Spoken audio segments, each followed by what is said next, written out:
Hello everyone, welcome back to our channel Anushruti art zone. Friends, ಇವತ್ತಿನ ವಿಡಿಯೋದಲ್ಲಿ ರೇಷ್ಮೆ ಸೀರೆಗಳನ್ನು ಹೇಗೆ ಮನೆಯಲ್ಲೇ ವಾಶ್ ಮಾಡಬಹುದು ಅಂತ ತಿಳಿಸ್ಕೊಡ್ತಾ ಇದ್ದೀನಿ. ಸಾಮಾನ್ಯವಾಗಿ ನಾವು ಪದೇ ಪದೇ ರೇಷ್ಮೆ ಸೀರೆಗಳನ್ನು ವಾಶ್ ಮಾಡೋದಿಲ್ಲ. ತುಂಬ ಗಲೀಜಾದವಾಗ ನಾವು ಡ್ರೈ ವಾಶಿಗೆ ಕೊಡ್ತೀವಿ ಅಲ್ವಾ. ಕೆಲವೊಂದು ಸರಿ ಡ್ರೈ ವಾಶಿಗೆ ಕೊಡುವಷ್ಟು ಟೈಮ್ ಇರೋದಿಲ್ಲ. ಹಾಗೆಯೇ ಡ್ರೈ ವಾಶಿಗೆ ಈಗಂತೂ ಜಾಸ್ತಿನೇ ಆಗಿದೆ ದುಡ್ಡು. ಕೆಲವೊಂದು ಸರಿ ಡ್ರೈ ವಾಶಿಗೆ ಕೊಡೋಕೆ ಆಗೋದಿಲ್ಲ ಅಲ್ವಾ. ಅಂಥ ಟೈಮಲ್ಲಿ ಮನೇಲೇ ಹೇಗೆ ನಾವು ಈ ರೀತಿ ರೇಷ್ಮೆ ಸೀರೆಗಳನ್ನು ವಾಶ್ ಮಾಡಬಹುದು ಅಂತ ತಿಳಿಸ್ಕೊಡ್ತಾ ಇದ್ದೀನಿ. ಸೊ ಯಾರು ಕೂಡ ಸ್ಕಿಪ್ ಮಾಡ್ದೇನ ವಿಡಿಯೋನ ಎಂಡ್ವರೆಗೂ ನೋಡಿ. ಫ್ರೆಂಡ್ಸ್, ಈ ಹಿಂದೆ ವಿಡಿಯೋಗಳಲ್ಲಿ ನನ್ನ ಹತ್ರ ಇರೋ ರೇಷ್ಮೆ ಸೀರೆಗಳ ಕಲೆಕ್ಷನ್ ತೋರಿಸಿದ್ದೀನಿ. ಹಾಗೆಯೇ ರೇಷ್ಮೆ ಸೀರೆನ ಹೇಗೆ ಮೇಂಟೈನ್ ಮಾಡಬೇಕು, ಹೇಗೆ ಅದನ್ನು ನಾವು ನಿರ್ವಹಣೆ ಮಾಡಬೇಕು ಅನ್ನೋದನ್ನು ತಿಳಿಸ್ಕೊಟ್ಟಿದ್ದೀನಿ. ಹಾಗೆಯೇ ಸೀರೆಗಳನ್ನು ಹೇಗೆ ಮಡಚಿ ಇಡಬೇಕು ಬೀರುವಿನಲ್ಲಿ ಅಂತ ಕೂಡ ನಾನು ತಿಳಿಸ್ಕೊಟ್ಟಿದ್ದೀನಿ. ಇವತ್ತಿನ ವಿಡಿಯೋದಲ್ಲಿ ಕ್ಲೀನಿಂಗ್ ಟಿಪ್ಸನ್ನು ನಾನು ಶೇರ್ ಮಾಡ್ತಾ ಇದ್ದೀನಿ. ಬಹುಶಃ ನಿಮಗೆ ಈ ವಿಡಿಯೋ ಇಷ್ಟ ಆಗುತ್ತೆ ಅಂತ ಹೇಳಿ ನಾನು ಅಂದ್ಕೊಂಡಿದ್ದೀನಿ. ಇಷ್ಟ ಆದರೆ ಮರೀದೇನೆ ಲೈಕ್ ಮಾಡಿ, ಹಾಗೆ ನಿಮ್ಮ ಫ್ರೆಂಡ್ಸ್ ಆ್ಯಂಡ್ ಫ್ಯಾಮಿಲಿಗೂ ಕೂಡ ನನಗೆ ನಮ್ಮ ವಿಡಿಯೋನ ಶೇರ್ ಮಾಡೋದನ್ನು ಮರಿಬೇಡಿ. ನೋಡಿ, ಸಾಮಾನ್ಯವಾಗಿ ನಮ್ಮ ರೇಷ್ಮೆ ಸೀರೆಗಳು ಹೆಚ್ಚಾಗಿ ಈ ಫಾಲ್ಸ್ ಇರುತ್ತಲ್ಲ, ಇಂಥ ಕಡೆಯಲ್ಲಿ ಜಾಸ್ತಿ ಗಲೀಜಾಗಿರುತ್ತೆ. ಹಾಗಾಗಿ ಈ ಫಾಲ್ಸ್ ಇರೋ ಕಡೆ ನಾವು ಫಸ್ಟು ಇದನ್ನು ಮಡಚಿಟ್ಕೊಳ್ಳೋಣ. ಸೀರೆನ ನಾನು ಓಪನ್ ಮಾಡಿ, ನಾವು ಹೇಗೆ ಸೀರೆ ಉಟ್ಕೊಳ್ಳುವಾಗ ನೆರಿಗೆ ಮಾಡ್ತೀವಲ್ವ, ಆ ರೀತಿ ನಾವು ಫಸ್ಟು ನೆರಿಗೆ ಮಾಡಿಡೋಣ.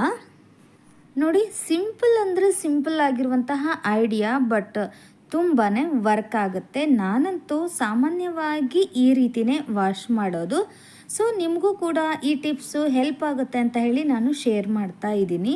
ನೋಡಿ, ಮೊದಲನೇದಾಗಿ ನಾನಿಲ್ಲಿ ನೆರಿಗೆ ಮಾಡ್ಕೊಳ್ತಾ ಇದ್ದೀನಿ. ಫುಲ್ ಸ್ಯಾರಿನ ನಾನು ಈ ರೀತಿ ನೆರಿಗೆ ಮಾಡಿ ಒಂದು ಬಟ್ಟೆಗೆ ಒಣಗಿಸೋಕ್ಕೆ ಅಂತ ಹೇಳಿ ನಾವು ಕ್ಲಿಪ್ ಹಾಕ್ತೀವಲ್ವ, ಆ ಕ್ಲಿಪ್ಪನ್ನು ನಾನಿಲ್ಲಿ ನೆರಿಗೆ ಮಾಡಿರೋದು ಬಿಚ್ಚಬಾರ್ದು ಅಂತ ಹೇಳಿ ಕ್ಲಿಪ್ಪನ್ನು ಹಾಕ್ತಾ ಇದ್ದೀನಿ. ಹಾಗೆಯೇ ಇಲ್ಲಿ ಅಷ್ಟೇ ಅಲ್ಲ, ಕೆಳಗೂ ಕೂಡ ಒಂದು ಕ್ಲಿಪ್ ಹಾಕ್ಕೊಂಡಿದ್ದೀನಿ. ನೋಡಿ, ಮೇಲೆ ಮತ್ತು ಕೆಳಗಡೆ ಎರಡೂ ಕಡೆಯಲ್ಲೂ ಕೂಡ ಕ್ಲಿಪ್ ಹಾಕ್ಕೊಂಡಿದ್ದೀನಿ.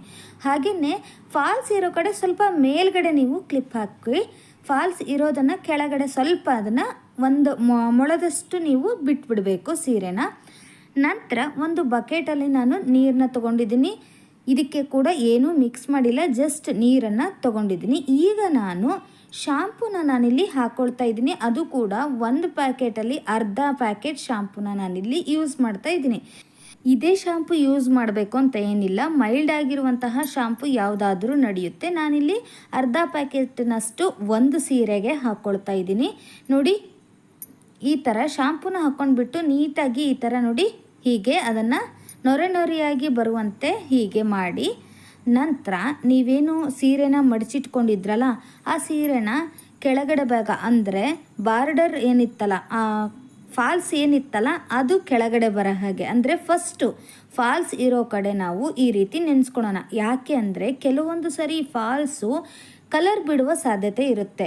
ಸೊ ಇಡೀ ಸೀರೆನೇ ನೀವು ಒಂದೇ ಸರಿ ನೆನೆಸ್ಬಿಟ್ಟು ಆ ಫಾಲ್ಸಿನ ಕಲರ್ ಪೂರ್ತಿ ಸೀರೆಗೆ ಹತ್ತಿದ್ರೆ ಸೀರೆ ಪೂರ್ತಿ ಹಾಳಾಗುತ್ತೆ ಫ್ರೆಂಡ್ಸ್. ಸೊ ಹಾಗಾಗಿ ಫಸ್ಟು ಫಾಲ್ಸ್ ಇರೋ ಕಡೆ ನೀವು ಮುಳುಗಿಸ್ಬಿಟ್ಟು ಅದನ್ನು ಒಂದು 10 ಸೆಕೆಂಡ್ ಹಾಗೆ ಬಿಟ್ಬಿಟ್ಟು ನಂತರ ಅದನ್ನು ತೆಗೀರಿ. ಆವಾಗ ನಿಮಗೆ ಗೊತ್ತಾಗುತ್ತೆ ಅದು ಕಲರ್ ಬಿಡುತ್ತೋ ಇಲ್ವೋ ಅಂತ ಹೇಳಿ. ಕಲರ್ ಬಿಟ್ಟರೆ ಅದನ್ನು ನೀರನ್ನು ಚೇಂಜ್ ಮಾಡಬೇಕಾಗುತ್ತೆ.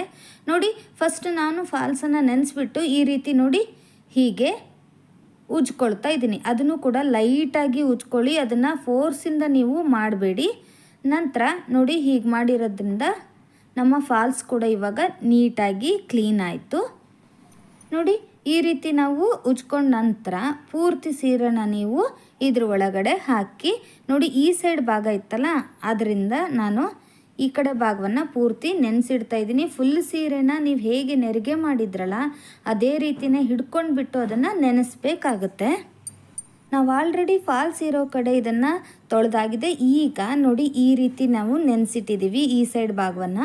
ಇದನ್ನು ನಾವು ಯಾವುದೇ ಕಾರಣಕ್ಕೂ 2 ನಿಮಿಷದ ಮೇಲ್ಗಡೆ ಈ ರೀತಿ ಸೀರೆನ ನೆನೆಸಿಡಬೇಡಿ. ಸೀರೆ 2 ನಿಮಿಷಕ್ಕಿಂತ ಜಾಸ್ತಿ ಇದ್ದರೆ ಹಾಳಾಗಿಬಿಡುತ್ತೆ. ಸೊ ಹಾಗಾಗಿ 1-1.5 ನಿಮಿಷ ನೆನೆಸಿದ್ರೆ ಸಾಕು. ನಂತರ ಇದನ್ನು ಹೀಗೆ ತೆಗೆದುಬಿಟ್ಟು ಜಾಲಿಸಿದ್ರೆ ಆಯಿತು. ಅದು ಕೂಡ ನಿಧಾನಕ್ಕೆ ಹೀಗೆ ನೀವು ಜಾಲಿಸಿ, ಯಾವುದೇ ಕಾರಣಕ್ಕೂ ಫೋರ್ಸಿಂದ ನೀವು ಅದನ್ನು ಎತ್ತು ತೆಗೆದು ಮಾಡಬೇಡಿ. ಹಾಗೆಯೇ ಅದನ್ನು ಉಜ್ಜಕ್ಕೆ ಇಂದ ಉಜ್ಜಕ್ಕೆ ಹೋಗ್ಬಿಡಿ. ನಂತರ ನೋಡಿ ನಾನು ಅದನ್ನು ನೀರನ್ನು ತೆಗೆದುಬಿಟ್ಟು ಶಾಂಪೂವಿನ ನೀರನ್ನು ತೆಗೆದುಬಿಟ್ಟು ನಂತರ ಕ್ಲೀನಾಗಿರೋ ನೀರಿನಲ್ಲಿ ಮತ್ತೆ ಇದನ್ನು 2 ಸತೆ ಎದ್ದು ತೆಗಿತೀನಿ. ಆವಾಗ ಫುಲ್ ಸೀರೆ ನೀಟಾಗುತ್ತೆ. ಈ ರೀತಿ ನೀವು ಜಾಡಿಸ್ಬಿಟ್ಟು ಅದನ್ನು ಹಿಂಡಲಿಕ್ಕೆ ಹೋಗ್ಬಿಡಿ. ಇದು ರೇಷ್ಮೆ ಸೀರೆ ಆಗಿರೋದ್ರಿಂದ ನಾವು ಎಷ್ಟು ಜಾಗರೂಕತೆಯಿಂದ ವಹಿಸಿ ನಾವು ವಾಶ್ ಮಾಡಿದರೂ ಕೂಡ ಸಾಲದು. ಸೊ ಹಾಗಾಗಿ ದುಬಾರಿ ಬೆಲೆಯಲ್ಲಿ ನಾವು ತೊಗೊಂಡಿರ್ತೀವಲ್ವ, ಸೊ ಅದನ್ನು ಮೇಂಟೈನ್ ಮಾಡೋದು ಕೂಡ ಒಂದು ಕಲೆ. ನಂತರ ನೋಡಿ ಇಲ್ಲಿ ನಾನು ಈ ರೀತಿ ಒಣ ಹಾಕಿದ್ದೀನಿ. ಯಾವುದೇ ಕಾರಣಕ್ಕೂ ತುಂಬ ಬಿಸಿಲಿರೋ ಕಡೆ ಸೀರೆನ ಒಣ ಹಾಕಬೇಡಿ, ಕಲರು ಬೇಗನೆ ಹೊಟ್ಟೋಗಿಬಿಡುತ್ತೆ. ಸೊ ಹಾಗಾಗಿ ನೀವೇನು ಮಾಡಬೇಕು, ಬೆಳಗಿನ ಎಳೆ ಬಿಸಿಲು ಅಥವಾ ನೆರಳಲ್ಲೇ ಇದನ್ನು ಸೀರೆನ ಒಣಗಿಸ್ಕೊಳ್ಳಿ ಅಷ್ಟೇ. ನೋಡಿ ನಾನು ನೆರಳಲ್ಲೇ ಈ ಸೀರೆನ ಈಗ ಒಣ ಹಾಕಿದ್ದೀನಿ. ಓಕೆ ಫ್ರೆಂಡ್ಸ್, ನಿಮಗೆಲ್ಲ ಈ ಟಿಪ್ಸ್ ಇಷ್ಟ ಆಯಿತು ಅಂದ್ಕೊಂಡಿದ್ದೀನಿ, ಯೂಸ್ ಆಗುತ್ತೆ ಹೇಳಿ ಅಂದ್ಕೊಂಡಿದ್ದೀನಿ. ಯೂಸ್ ಆದರೆ ಮರೀದೇನೆ ನಿಮ್ಮ ಫ್ರೆಂಡ್ಸ್ ಆ್ಯಂಡ್ ಫ್ಯಾಮಿಲಿಗೂ ಕೂಡ ಶೇರ್ ಮಾಡಿ. ಹಾಗೆ ನಿಮ್ಮ ಅನಿಸಿಕೆ ಅಭಿಪ್ರಾಯವನ್ನು ತಿಳಿಸೋದನ್ನು ಮರಿಬೇಡಿ. ಸಿಗೋಣ ಹಾಗಾದರೆ ಮತ್ತೊಂದು ಇಂಟ್ರೆಸ್ಟಿಂಗ್ ವಿಡಿಯೋ ನೋಡಿದ್ದಕ್ಕಾಗಿ ಧನ್ಯವಾದಗಳು.